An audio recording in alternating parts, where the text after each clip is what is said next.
పెద్దలారా, మిత్రులారా అందరికీ నమస్తే. ఈ సంవత్సరం 2 ప్రత్యేకమైన విషయాలున్నాయి. ఒకటి, communist party of India CPI ఆవిర్భవించి 100 ఏళ్ళు. అదేవిధంగా ఆర్ఎస్ఎస్ ఆవిర్భవించి కూడా 100 ఏళ్ళు అవుతా ఉన్నది. ఇప్పటికే సిపిఐకి సంబంధించినటువంటి వీడియోస్ దగ్గరగా గాకుండా, దూరం గాకుండా సమదూరంలో ఉండి, ఆర్ఎస్ఎస్‌కి, సిపిఐకి దూరంగా ఉండి, మనం సిపిఐకి సంబంధించినటువంటి కొన్ని ఆర్టికల్స్ రాసాం. వ్యక్తిగతంగా వీడియోస్ కూడా చేశాం. ఇప్పుడు బీజేపీకి సంబంధించినటువంటి దాని మూలమైనటువంటి బేస్ మట్టమైనటువంటి మెయిన్ ఫిల్లరు పునాది అయినటువంటి ఆర్ఎస్ఎస్ సంబంధించి ప్రధానంగా అది ఒక హిందుత్వ ఎజెండాతోని ముందుకొచ్చింది. 90 దాకా సేవా కార్యక్రమాలతోని కార్యక్రమాలుగా వచ్చింది. 90 తర్వాత హిందుత్వ ఎజెండాని పెద్ద ఎత్తున తీసుకొచ్చింది. ముఖ్యంగా అంటే లెఫ్టిస్టులు అంటే ఎర్రజెండాలని, రైటిస్టులు అంటే బీజేపీకి సంబంధించినటువంటి వాళ్ళుగా ఉన్నది. సో, నెహ్రూ దగ్గర నుంచి అంటే బ్రిటిష్ వాళ్ళే ఆర్ఎస్ఎస్‌ని నిషేధించారు. కమ్యూనిస్ట్ పార్టీని అప్పుడు నిషేధించారు. ఆర్ఎస్ఎస్‌ని నిషేధించారు.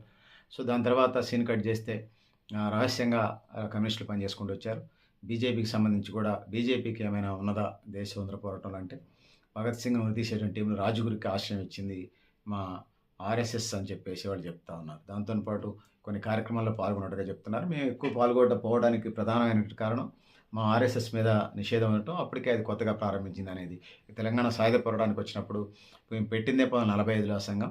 సో, 48కి అంటే 3 సంవత్సరాలు వచ్చింది కాబట్టి మేము అంత బలోపేతం లేదు. తెలంగాణ సాయుధ పోరాటంలో మా పాత్ర లేదు అంటే సరికాదని చెప్పేసి ఆర్ఎస్ఎస్ శ్రేణులు చెప్తా ఉన్నాయి. సో, ఇది ఆర్ఎస్ఎస్ సంబంధించింది. అయితే ఆర్ఎస్ఎస్‌కి సంబంధించి వచ్చినప్పుడు నేను మొదట్లో చాలా భయపడేవాడిని. సో, ముఖ్యంగా ఆర్ఎస్ఎస్ నాగపూర్‌లో ఏర్పడ్డది. నాగపూర్‌లో ఏర్పడినటువంటి ఆర్ఎస్ఎస్ దేశవ్యాప్తంగా 6,00,000 శాఖలతోని అనేక సేవా కార్యక్రమాలు చేస్తూ ఉన్నది. సో, అనేక సేవా కార్యక్రమాలు చేస్తున్నటువంటి క్రమంలో ఇంకొక వైపు బీజేపీ ఉన్నటువంటి ఎన్‌జీఓ, నాన్ గవర్నమెంటల్ ఆర్గనైజేషన్స్ అన్నిటిని కూడా మూసేసుకుంటూ వస్తున్న పరిస్థితి కూడా రెండో వైపు కనపడతా ఉంది. ఒక ఆర్ఎస్ఎస్ ఒకటి ఉంటే చాలు, ఆ ఒక్క సంస్థే ఇది చేస్తది, పని చేస్తదని చెప్పేసి ఇది ఉన్నది. సో, ఆర్ఎస్ఎస్‌కి సంబంధించి అనేక సేవా కార్యక్రమాలు చేసుకుంటూ వచ్చిన మాట నిజమే. సో, దాంతోని పాటు మతానికి సంబంధించినటువంటిది ఆర్ఎస్ఎస్‌లో నుంచి పనిచేసినటువంటి వాళ్ళు అనేక విధాలుగా ఈ అఖిల భారత విద్యార్థి పరిషత్ అనే విద్యార్థి సంఘాన్ని, యువత బీజేపీ యువ మోర్చా అనే యువజన సంఘాన్ని, బీజేపీ రైతు మోర్చా, బీజేపీ మహిళా మోర్చా, బీజేపీ కార్మిక మోర్చా, బహుజన్ మజదూర్ సంఘ్ ఇట్లా అనేక సంఘాలని రాజకీయ సంఘాలుగా ఎస్టాబ్లిష్ చేసుకుంటూ వచ్చింది. మూలమైతే ఆర్ఎస్ఎస్‌గా మనకి ఇది రాష్ట్రంలో, ఈ దేశంలో మనకు కనపడతా ఉంటది. ముఖ్యంగా ఉత్తర భారతదేశంలో కూడా ఇట్లాంటి పరిస్థితులు ఉన్నాయి. సో, 100 ఏళ్ల క్రితం మామూలుగా స్థాపించబడినటువంటి ఎడ్గేవార్ స్థాపించినటువంటి ఈ సంస్థ. అతను ఒక డాక్టరు. సో, ఈ దేశంలో కొంత చైతన్యం లేదనేది స్వామి వివేకానంద నుంచి ఇప్పటిదాకా మనకు కనిపిస్తుందని చెప్పేసి ఎడ్గేవార్ ఎవరైతే ఉన్నారో, ఎంత హైట్ ఉన్నా, ఎంత పర్సనాలిటీ ఉన్నా, ఎంత పొట్టిగున్నా, ఎంత బొద్దుగున్నా, ఎంత లావుగున్నా, ఒక మనిషికి ఒక ఆరోగ్యం బాగలేకపోతే మెడికల్ ల్యాబ్ టెస్ట్ చేసిన తర్వాత దాన్ని బట్టి ఒక టాబ్లెట్ ఇస్తే టాబ్లెట్ ఎంతే ఉంటది. ఆ టాబ్లెటే హ్యూమన్ బాడీకి సంబంధించి ట్రీట్మెంట్ చేస్తది. ఈ దేశంలో ఐక్యత లేదు అని గుర్తించినటువంటి ఆర్ఎస్ఎస్ ఆ ఐక్యతను తీసుకొచ్చే ప్రయత్నంగా హిందుత్వాన్ని ఎజెండాగా ఎంచుకున్నది. సో, ఈ దేశాన్ని అనేక మంది డచ్ వారు, పోర్చుగీస్ వారు, ఫ్రెంచ్ వారు, బ్రిటిష్ వారు, అనేక మొగలాయిలు, అనేక ముస్లింలు, అనేక సుల్తాన్లు ఈ దేశం మీద దండయాత్రలు చేశారు. ఈ దండయాత్రల సారాంశంగా ఈ దేశానికి సంబంధించినటువంటి సామాజిక పరిస్థితులు, భౌగోళిక పరిస్థితులు అధ్యయనం చేసిన తర్వాత ఫెన్సింగ్ లేనటువంటి సరిహద్దుల వల్ల అనేక విదేశీ రాజులు ఈ దేశం మీద దండయాత్ర చేసి ఇక్కడ ఉన్నటువంటి సంపదలన్నిటిని కూడా వెళ్తున్నటువంటి పరిస్థితి మనం చూసాం. భారతదేశానికి స్వతంత్రం అంటే బ్రిటిష్ వాళ్ళు వచ్చే నాటికి జీడీపీ 5% ఉంటే అది 4%, 3%, 2% పడిపోయింది, 1% పడిపోయింది. ఏదైతే ఉందో రవి అస్తమించిన బ్రిటిష్ సామ్రాజ్యం ఇండియా నుంచి ఖాళీ చేసి వెళ్ళిపోయే టయానికి మనం చూసుకున్నప్పుడు ఆ టయానికి 0.5% జీడీపీ ఈ దేశంలో ఉన్నది. అంటే ఈ దేశ ప్రజలు ఎంత నికృష్టమైనటువంటి, ఎంత పేదరికం, ఎంత నిరాశ, నిస్పృహలతో కూడినటువంటి జీవితాన్ని గడుపుతున్నారో మనం చూసాం. ఇందుకోసమే మళ్ళీ మళ్ళీ ఇట్లాంటి తరహా పేదరికాలు, ఇట్లాంటి తరహా దాడులు లేకుండా యునైటెడ్ కోసం హిందుత్వ ఎజెండాని బీజేపీ ఒక 100 ఏళ్ల నాడు భుజానేసుకుంది. అందుకోసం ఆర్ఎస్ఎస్ ఎజెండాగా అది ఒక రాజకీయ అవసరమైతే ఒక రాజకీయ పార్టీని కూడబెట్టి ఆ రాజకీయ యుద్ధాన్ని ప్రారంభించినటువంటి సందర్భాన్ని మనం చూస్తూ ఉన్నాం. ఆ విధంగా ముందుకు పోతా ఉన్నది. సో, ఇందులో బీజేపీ ఎజెండా మనకు రాను రాను స్ట్రెంత్ అయినట్టుగా ఆర్ఎస్ఎస్ ఎజెండా స్ట్రెంత్ అయినట్టుగా కనపడుతుంటది. ముందు శీలము, ఏకత అనేది ఉంటది. అంటే క్యారెక్టర్ కలిగి ఉండాలి. భారతీయులంతా ఏకత అనేది. సో, అఖండ భారత్ ఫోటో చూసినప్పుడు అఖండ భారత మాతకు సంబంధించినటువంటిది భారతదేశానికి సంబంధించి కింద దక్షిణ భారతదేశం ఫోటో, పైన అఖండ భారత్ కనిపిస్తది. కింద శ్రీలంక కూడా కనపడుతది. అప్పుడు ఒకప్పుడు పురాణాల కాలంలో అవన్నీ ఇండియాలో అఖండ భారత్‌లో ఉండే. పైన ఉన్నటువంటి Nepal, Bangladesh, Burma, Pakistan, Myanmar, Myanmar, Burma ఒకటే కదా! ఇటొచ్చినప్పుడు అటు చైనా బోర్డర్ దాకా, ఇటొచ్చినప్పుడు బంగ్లాదేశ్, ఇవన్నీ కూడా పాకిస్తాన్ సహా ఇండియాలో భాగంగా భూటాన్, ఇవన్నీ దేశాలు కూడా అఖండ భారత్‌లో భాగంగా అన్నట్టుగా చూపిస్తా ఉంటుంటది. సో, ఏదేమైనా అఖండ భారత్ ఎజెండాగా ఉన్నప్పటికీ కూడా భారతదేశాన్ని కేంద్రంగా చేసుకొనున్నారు. ఈ ఆర్ఎస్ఎస్ విదేశాల్లో అభివృద్ధి చెందిన దేశాల్లో కూడా చాలా చోట్ల క్రిస్టియన్స్ బైబిల్ చదువుతారని మనం చూసాం. చాలా దేశాల్లో ఆర్ఎస్ఎస్ వాళ్ళు విదేశాల్లో నాకు తెలిసినటువంటి బంధువులు విదేశాలకు వెళ్ళినప్పుడు వాళ్ళు వచ్చిన తర్వాత చెప్పిన మాట, బ్రదర్ అక్కడ ఆర్ఎస్ఎస్ వాళ్ళు భగవద్గీతలు పంచుతారు, మహాభారతం, రామాయణ గ్రంథాలు కూడా పంచుతున్నారని చెప్పారు. భగవద్గీతను పెద్ద ఎత్తున పంచుతున్నట్టుగా వాళ్ళు చెప్తున్న పరిస్థితిని మనం చూస్తాం. సో, ఇంకొక వైపు ఆర్ఎస్ఎస్ ఎజెండా అని కనపడతది. వాళ్ళు కమ్యూనిస్టులు, ముస్లింలు, క్రిస్టియన్స్ వాళ్ళకి ఎగనెస్ట్‌గా ఉన్నట్టుగా ఆయా ఆపోనెంట్ వర్గాలు చెప్పుకుంటూ ఉంటాయి. సో, వీళ్ళు ముగ్గురు ఆర్ఎస్ఎస్‌ని గురించి వ్యతిరేకంగా చెప్పుకుంటూ ఉంటాయి. సో, బీసీ 42% రిజర్వేషన్స్‌కి సంబంధించి వచ్చినప్పుడు వాళ్ళు పైకి అట్లున్నా కూడా సహజంగా ఆర్ఎస్ఎస్‌ని మోసేది బీసీలనే చెప్పేసి నాకున్నటువంటి గ్రౌండ్ రిపోర్ట్. సో, వాస్తవంగా వచ్చినప్పుడు మరి వాళ్ళు ఎంత పట్టుకుంటారు, మీరు రాజ్యాంగం ప్రకారం పెడతానంటారు. కానీ వాస్తవానికి సంబంధించి ఇప్పటిదాకా ఆధిపత్య వర్గాలకే ఆ పార్టీలు ఉన్నట్టుగా బీసీ రిజర్వేషన్స్‌ని అడ్డుకోవటంలో, అటు మండల కమిషన్ నుంచి 42% బీసీ రిజర్వేషన్‌లు అడ్డుకోవటంలో దాని రాజకీయ ప్రతినిధి బీజేపీ కీలకమైన పాత్ర, క్రియాశీలమైన పాత్రని మనం చూస్తా ఉన్నాం. ఆ విధమైనటువంటి పరిస్థితులు మనం చూస్తా ఉన్నాం. ఆ విధంగా ఉన్నదనేది ఈ సందర్భంగా తెలియజేస్తాను. సో, సోదరులారా, సోదరీమణులారా, ఇది ఇట్లా ఉంటే దేశానికి సంబంధించి సో, వాళ్ళు అనేక రకాలైనటువంటి కార్యక్రమాలు చేసుకుంటూ వస్తున్నారు. ముఖ్యంగా వరద ప్రభావిత ప్రాంతాలు గానీ, కరోనా టైంలో గానీ, ఇంకా అనేక రకాల ఫ్లడ్స్ వచ్చినప్పుడు గానీ, ఆర్ఎస్ఎస్ సేవల్ని గ గ చెప్పుకోవడానికి గర్వించదగ్గవే. సో, రాజకీయాలకు అతీతంగా గతంలో పనిచేసేది. ఇప్పుడు రాజకీయాల ఎజెండాగా నాగపూర్ సందేశాలు, ఆదేశాలుగా ఇయాల రాజకీయ పార్టీ అయినటువంటి బీజేపీ వ్యవహరిస్తున్న పరిస్థితిని మనం చూస్తాం. ఎవరైనా ఏదో ఒక దశలో ఆర్ఎస్ఎస్ సంబంధించినటువంటి సభ్యుడై ఉంటారు అనేది బీజేపీ నాయకుడు ఆర్ఎస్ఎస్ బ్యాక్‌గ్రౌండ్ నుంచి వస్తాడనేది చెప్పక తప్పదు. ఎందుకంటే వాళ్ళే ఎక్కువ మంది లైక్‌లవుతున్నారు. ఖచ్చితంగా వాళ్ళు అంతకుముందు ఎళ్లి ఉండకపోయినా తర్వాత అలాంటి పరిస్థితులకి నెట్టివేయబడేటువంటి పరిస్థితిని కూడా మనం చూస్తూ ఉన్నాం. సో, సోదరులారా, సోదరీమణులారా, ఇట్లాంటి పరిస్థితులు ఉన్నాయి. ఆర్ఎస్ఎస్ సంబంధించి వాళ్ళే లీడర్లు అవుతున్న పరిస్థితిని కూడా మనం చూస్తూ ఉన్నాం. కాకి నిక్కరు, ఒక రకమైన డ్రెస్ వేసుకొని యోగా సెంటర్ లాగా మనకి కనిపిస్తారు. కానీ వయసు పెరిగి, ఊహ పెరిగిన తర్వాత, అవగాహన నాలెడ్జ్ వచ్చిన తర్వాత మనకి ఓహో! ఇదట్టుంది ఆర్ఎస్ఎస్ అనుకుంటాం. ఒక లాఠీ, కాకి బెల్టు, అదే కాకి నిక్కరు, తెల్ల షర్టు వేసుకొని కనిపిస్తారు. కాళ్ళకి షూస్ వేసుకొని వాళ్ళే ఆర్ఎస్ఎస్ వాళ్ళు. దాంట్లో ఏకత, హిందుత్వ ఎజెండాగా కొనసాగుతూ ఉంటది. సో, దేవుడు ఆ విధంగానే గ్రామ దేవతల దాకా వాళ్ళు మెర్జ్ చేసుకొని పనిచేస్తున్న పరిస్థితి మనకు కనిపిస్తూ ఉంటది. ఆ విధంగా ఆర్ఎస్ఎస్ విస్తరిస్తున్నట్టుగా కూడా మనకు కనిపిస్తది. సో, ఏది ఏమైనా ఆర్ఎస్ఎస్‌ని మోస్తున్నది బీసీలు, మోయబోయేది బీసీలు. కానీ బీసీల రిజర్వేషన్ అడ్డుకోకుండా ఉండాలని భావిస్తూ ఉన్నాం. బీసీలు 42% కాదు, ఈ దేశంలో జనాభా ఎంత ఉన్నదో, ఎవరి జనాభా ఎంత ఉన్నదో అంత జనాభా ముందుకెళ్లాల్సిన అవసరం ఉన్నది.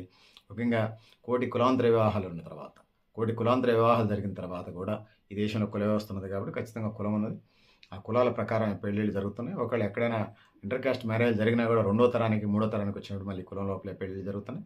ఇట్లాంటి పరిస్థితులు మనం చూస్తూ ఉన్నాం కాబట్టి ఆ వైపుగా ముందుకు వెళ్ళాల్సిన అవసరం అయితే ఉన్నదని తెలియజేసుకుంటూ, సో, ఆర్ఎస్ఎస్ కూడా వాళ్ళ రాజకీయ ఎజెండా, వాళ్ళ సేవాభావం ఎజెండాని కొనసాగిస్తూనే ఈ దేశ ప్రజల మనోభావాలకు అనుకూలంగా వ్యవహరించాల్సిన అవసరం ఉంది. సహజంగా భారతీయ సమాజం అనేక వ్యవహారాలతోనే, ఆచార వ్యవహారాలు, సంస్కృతి సంప్రదాయాలతోనే ముందుకెళ్తున్న పరిస్థితి మనం చూస్తూ ఉన్నాం. ఆ విధంగా ముందుకెళ్లాల్సిన అవసరం అయితే ఉన్నదనేది ఈ సందర్భంగా నేను తెలియజేసుకుంటా ఉన్నాను. సోదరులారా, సోదరీమణులారా, ఆ విధంగా ముందుకెళ్లాల్సిన అవసరం కూడా ఉన్నది. సో, ఆర్ఎస్ఎస్ ఇవాళ ప్రధానంగా పర్యావరణ పరిరక్షణ కోసం కృషి చేస్తూ ఉంటున్నది. సో, వాస్తవంగా మరి ఎంత ఉన్నదనేది కార్యాచరణ చూడాలి. వాళ్ళ బీజేపీ ఆరావళి పర్వతాలని, దండకారణ్యాన్ని వీటన్నిటిని ఆక్యుపై చేసి ప్రైవేట్ కంపెనీలకు అప్పచెప్పే కార్యక్రమం చేస్తూ ఉంది. ఎన్విరాన్మెంట్‌కి సంబంధించి ప్లాస్టిక్ యూజ్‌ని నిషేధించాలని చెప్పేసి, సెల్ ఫోన్‌కు దూరంగా ఉండాలని చెప్పేసి ఆర్ఎస్ఎస్ చెప్తా ఉంది. అదేవిధంగా సెల్ ఫోన్ పక్కన పెట్టి అవసరాలరీత్యా, ఉపాధి రీత్యా సెల్ ఫోన్ ఉపయోగించిన ఇంటికి వచ్చిన తర్వాత ఆ సెల్ ఫోన్ డబ్బా ఒకటి పెట్టుకొని సెల్ ఫోన్ టేబుల్ మీద పెట్టి కుటుంబ సభ్యులతో మాట్లాడుకోవటం, కనీసం రోజులో ఒక్కసారైనా కుటుంబ సభ్యులతో కలిసి భోజనం చేయటం, ఆ విధంగా వసుదైక కుటుంబంగా ముందుకెళ్లాల్సిన అవసరం ఉందనేది ఆర్ఎస్ఎస్ చెప్తా ఉన్నది. ఆ విధంగా ముందుకు పోవాలని చెప్తా ఉన్నది. సో, ఎథిక్స్ కలిగిన జీవితం జీవించాలని చెప్తా ఉంది. స్వామి వివేకానంద, నంద వివేకానంద, స్వామి వివేకానంద మాటలు, my dear brothers and sisters అంటూ స్టార్ట్ చేస్తాడు స్వామి వివేకానంద చికాగో నగరంలో ఉపన్యాసం. సో, హిందూ మత గ్రంథం అయినటువంటి గ్రంథం మీద, మహాభారతం గ్రంథం మీద పైన గ్రంథాలను పెడితే ఆ గ్రంథాన్ని, హిందూ మత గ్రంథాన్ని భగవద్గీతతో అది మహాభారతం లాగేస్తే పై బుక్స్ అన్ని కింద జారి పడతాయి. అంత కీలకమైనది హిందూ మత గ్రంథం అని చెప్పేసి భారతదేశానికి సంబంధించినటువంటి వ్యవస్థని, నిర్మాణాన్ని తీసుకొస్తది. సో, ఇంకా చెప్తూ ఆర్ఎస్ఎస్ సందేశాలు నేను విన్నటువంటి సారాంశం మీ దృష్టికి తీసుకొస్తే, అలెగ్జాండర్ ప్రపంచాన్ని జయించడానికి బయలుదేరతారు. గ్రీక్ వీరుడు. సినిమాల్లో, పాటల్లో కూడా ఉంటాం. చరిత్ర చదివాను నేను. ఆ సబ్జెక్ట్ వన్ ఆఫ్ ద సబ్జెక్ట్‌గా. గ్రీక్ వీరుడు అలెగ్జాండర్ భారతదేశం మీద దండయాత్రకెళ్ళేటప్పుడు ఆయన గురువు అరిస్టాటిల్ చెప్తాడు.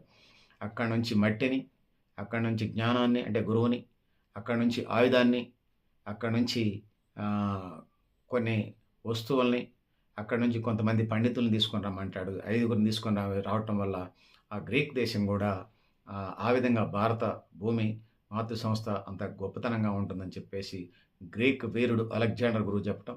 సరే, ఆ గ్రీక్ వీరుడు అలెగ్జాండర్ మధ్యలోనే దారిలో మలేరియా దోమ కొట్టి చనిపోవటం జరుగుతుంది. సో, కాకపోతే ఆ పరివారం అక్కడికి వెళ్ళటం చరిత్రకారులు రాసినటువంటి దాని ప్రకారం మనకు జరుగుతుంది. సో, అంటే భారత యొక్క భూమి యొక్క విశిష్టతని మనకు తెలియజేస్తూ ఉంటుంది. ఇంకొక వైపు ఎడారి మతాలుగా ఆర్ఎస్ఎస్ చూపిస్తూ ఉంటుంది.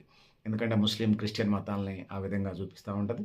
మీరు గొర్రెల వైపు అంటే క్రిస్టియన్ మతాన్ని విమర్శించినట్టుగా, మేకల వైపు అంటే ముస్లిం మతాన్ని విమర్శించినట్టుగా మనకి ఆర్ఎస్ఎస్ సిద్ధాంతాలు కనిపిస్తూ ఉంటాయి తరువుగా చదివినప్పుడు. సో, దాంతో ఇప్పుడు కమ్యూనిస్టులు కూడా విమర్శించినట్టుగా, కమ్యూనిస్టులు చైనా సిద్ధాంతాలను, రష్యా సిద్ధాంతాలను చేసి స్వదేశీ ఉద్యమాన్ని వ్యతిరేకిస్తున్నట్టుగా వాళ్ళు ఆర్ఎస్ఎస్ ద్వారా, ఆ అనుబంధ సంఘాల ద్వారా మనకి కనిపిస్తున్నమాట. సో, ఆ విధంగా ఉంటుంది. ఇంకొకటి, ఇతర పార్టీలు రికార్డ్ అయ్యేటువంటి వీడియోస్ ఆర్ఎస్ఎస్ సంబంధించి ఒక పెన్ను, పేపర్ ఇయ్యరు. వీడియో రికార్డు చేయనివ్వరు. ఫోటో తీసుకొని వెళ్ళిపోవటం, వాళ్ళు రాసింది ఎవడు ఇష్టం వచ్చిందో వాళ్ళు రాసుకుంటారు. వాటికి వీళ్ళకి సంబంధం లేదు. సో, ఆర్ఎస్ఎస్ మొదటి నుంచి అది చేస్తూ ఉంది. కొన్ని సనాతన ధర్మం పేరుతోని కొన్ని ఆచార వ్యవహారాలు, లేకపోతే సంస్కృతి సంప్రదాయాలను గౌరవించాల్సిందే. కానీ వీళ్ళు సనాతన అని చెప్పేసి మాలాంటి పురాతన హిందువుల్ని పట్టించుకోకుండా ఉన్నారు. సో, పురాతనైనా కొన్ని మూఢనమ్మకాలను వదిలేసి ముందుకెళ్ళాలి. సతీ సగమ నిషేధ చట్టం, సతీ సగమ నిషేధ చట్టం, వితంతు పునర్వివాహం లాంటిని ఆధునీకరించుకొని ముందుకెళ్లాల్సిన అవసరం ఉంది. సో, అఘోరాలే సర్వాంతర్యామి కాదు, వాళ్ళు కూడా మానవ మాత్రులే. సో, కాకపోతే వాళ్ళు ఒక రకమైనటువంటి జీవితానికి వెళ్తారు. సో, యోగులు, ఋషులు, సన్యాసులకు సంబంధించి నాకు వ్యక్తిగతంగా గౌరవం ఉన్నప్పటికీ కూడా, సో, కుటుంబ వ్యవస్థ, ప్రకృతి జీవ పరిణామ క్రమానికి సంబంధించి పునరుత్పత్తి వ్యవస్థ, కుటుంబం, వసుదైక కుటుంబం ఎట్లా అవసరం ఉందో వాటిని నమ్ముకొని ముందుకెళ్లాల్సిన అవసరం అయితే ఉన్నదనేది తెలియజేసుకుంటూ, ఆర్ఎస్ఎస్ వీటిలలో కొన్ని అజంప్షన్స్, కొన్నిట్లలో రిస్ట్రిక్షన్స్, కొన్నిటిని కంటిన్యూ చేయమని చెప్పేసి రకరకాల పద్ధతుల్లో ముందుకు వెళుతున్న పరిస్థితిని మనం చూస్తూ ఉన్నాం. సో, ఈ విధంగా కుటుంబ వ్యవస్థను కొనసాగిస్తూ, ఎథిక్స్ జీవితాన్ని ముందుకు జరుగుతూ, శీలం, ఏకత ముందుకు వెళుతూ, ఆ విధంగా ఒక ఆర్ఎస్ఎస్ 6 లక్షల మంది కార్యకర్తలతోని, 6 లక్షల మంది సైనికులతోని ఫ్లెక్సిబుల్గా, సరళంగా గ్రామ స్థాయి నుంచి ఢిల్లీ దాకా, గల్లీ నుంచి ఢిల్లీ దాకా అది ఉన్నది. సో, తర్వాత అవి రాజకీయంగా ఇదవుతున్న విశ్వ హిందూ పరిషత్, బజరంగ్ దళ్, బీజేపీ అనుబంధ సంఘాలు, అనేక బనియా సంఘాలు, అనేక ఆర్ఎస్ఎస్ శాఖలు, ఆర్ఎస్ఎస్ 6 లక్షల మంది దేశవ్యాప్తంగా పనిచేస్తున్న పరిస్థితి, ఇంకా బీజేపీ, ఇతర బ్రాహ్మణ వర్గాలు ఆ విధంగా ఈ దేశంలో వాళ్ళు రాజ్యాధికారానికి వచ్చినటువంటి పరిస్థితిని అయితే మనం చూస్తా ఉన్నాం. సో, పెద్దలారా, మిత్రులారా, నేను విన్నది, చదివింది, కన్నది మీ దృష్టికి తీసుకొచ్చే ప్రయత్నం చేశాను. ఒకవైపు ముస్లింలు, క్రిస్టియన్లు, కమ్యూనిస్టులు అంటే వ్యతిరేకించే పరిస్థితి కనపడతా ఉన్నది. రెండో వైపు అవి మతాలకు సంబంధించి ఎడారి మతాలుగా, లేకపోతే గొర్రెల మతాలు, మేకల మతాలుగా అభివర్ణించినటువంటి సందర్భాలను నా మీటింగ్స్లో, ఆర్ఎస్ఎస్ మీటింగ్స్లో విన్నాను. సో, ఏది ఏమైనా స్వదేశీ ఉద్యమానికి ప్రయారిటీ ఇవ్వాలని చెప్పేసి, విదేశీ వస్తువులు అనేది బీజేపీ లేకపోతే ఆర్ఎస్ఎస్ తీసుకున్నదే కాదు, ఇన్నోవేషన్స్ ఏ దేశానికైనా అవసరం. ఎందుకంటే దేశం స్వయం సమృద్ధి సాధించాలన్నా, దేశ ప్రజల ప్రయోజనాలు జరగాలన్నా విదేశీ వస్తు బహిష్కరణాన్ని ఈ రోజుల్లో అనలేం గ్లోబలైజేషన్లో. సో, ఉన్నటువంటి పరిస్థితుల్లో ఖచ్చితంగా స్వదేశీ ఉద్యమాన్ని బలోపేతం చేయటం, సో, అది ఆర్ఎస్ఎస్ లాంటి ఒక మాతృ సంస్థ నిర్ణయం తీసుకోవడం స్వాగతిస్తాను. ఇలాంటి విషయాలకు సంబంధించి స్వదేశీ ఉద్యమం ఆర్ఎస్ఎస్ తీసుకున్నట్లలో దాన్ని సమర్థిస్తా ఉన్నాను. ప్రకృతి పర్యావరణ పరిరక్షణ కూడా ఆర్ఎస్ఎస్ ఉద్యమాన్ని, ప్లాస్టిక్ నిషేధం, పర్యావరణ పరిరక్షణ సంబంధించి, ప్లాస్టిక్ నిషేధానికి సంబంధించి, సింగిల్ ప్లాస్టిక్ యూజ్కు సంబంధించి అది తీసుకున్నటువంటి కార్యక్రమాలని స్వాగతిస్తాను. ఆ విధంగా ముందుకు పోవాల్సిన అవసరం అయితే ఉన్నది. సో, ఆర్ఎస్ఎస్లో అన్నీ మనకు నచ్చినవి లేవు, ఆర్ఎస్ఎస్ అనేవి మనకి వ్యతిరేకమైనవి లేవు. ఆ విధంగా వాటిని చేసుకుంటూ ముందుకు పోవాలని తెలియజేసుకుంటూ, పెద్దలారా, మిత్రులారా, మీరు కూడా మీ అభిప్రాయాలు కామెంట్ బాక్స్లో అని తెలియజేస్తూ, నేను గరిడేపల్లి సత్యనారాయణ, న్యూ లక్ష్య ఆర్గనైజేషన్. సో, ఇంకా ప్రధానమైనది దేశవ్యాప్తంగా 34 లక్షల ఎన్జిఓలు ఉన్నాయి. ఆర్ఎస్ఎస్ వాటిని రానియట్లేదు, వాటిని రానియాలి. ఆ విధంగా ఎన్జిఓలను కూడా స్ట్రెంథెన్ చేయాలి. గత కాంగ్రెస్ ప్రభుత్వం లాగా, ఎన్డీఏ కూటమి. సో, లేనిపోని 190 రిస్ట్రిక్షన్స్ పెట్టొద్దు. అదేవిధంగా నెహ్రూ కేంద్రాలను బలోపేతం చేయాలి. జాతీయ ఉపాధి హామీ పథకాన్ని స్ట్రెంథెన్ చేయాలి. సో, స్వదేశీ ఉద్యమం ఆర్ఎస్ఎస్ ఇచ్చిన పిలుపుని స్వాగతిస్తూ ఉన్నాం. సో, పిజ్జాలు, బర్గర్లు కాకుండా మన సాంప్రదాయ కొబ్బరి బొండాలు, లెమన్ వాటరు, లస్సీలు, పళ్ళ రసాలు, మజ్జిగ వీటిని తాగి ఆరోగ్యాన్ని బలోపేతం చేసుకోవాలి. కూల్ డ్రింక్స్‌ని వ్యతిరేకించాలి. ఆ విధంగా స్వదేశీ రైతుల్ని, స్వదేశీ ఉద్యమాన్ని స్ట్రెంథెన్ చేస్తూ, బలోపేతం చేస్తూ ముందుకు పోవాలి. అవసరం మేరకు దిగుమతులు చేసుకుంటూ, ఎక్కువ ఎక్స్‌పోర్ట్ పాలసీని స్ట్రెంథెన్ ఇస్తూ, ఆ వైపుగా ఆర్ఎస్ఎస్ కూడా అరుగులు వేస్తుందని తెలియజేసుకుంటూ, పెద్దలారా, మిత్రులారా, మీరు కూడా మీ అభిప్రాయాలను కామెంట్ బాక్స్‌లో రాయని తెలియజేస్తూ, నేను గరిడేపల్లి సత్యనారాయణ, న్యూ లక్ష్య ఆర్గనైజేషన్. థ్యాంక్ యూ అని ఉండాలి పెద్దలారా, మిత్రులారా.